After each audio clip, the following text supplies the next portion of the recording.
തൃശൂരിൽ CPM പിൻവലിച്ച 1 കോടി രൂപയുടെ ഉറവിടം തേടി ആദായ നികുതി വകുപ്പ്. കരുവന്നൂർ കേസിൽ MM വർഗീസിനെ വീണ്ടും ED ചോദ്യം ചെയ്യും.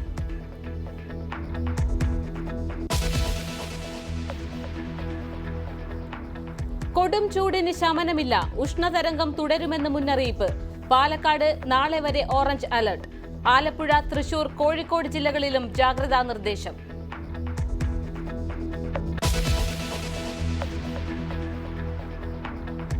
കടുത്ത വേനലിൽ വലഞ്ഞ് കുട്ടനാട്ടിലെ കർഷക കുടുംബങ്ങൾ.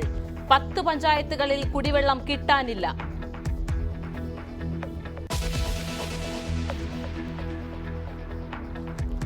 സംസ്ഥാനത്ത് വൈദ്യുതി നിയന്ത്രണം വന്നേക്കും. KSEB ഉന്നതതല യോഗം നാളെ. വൈദ്യുതി ഉപഭോഗം സർവകാല റെക്കോർഡിൽ.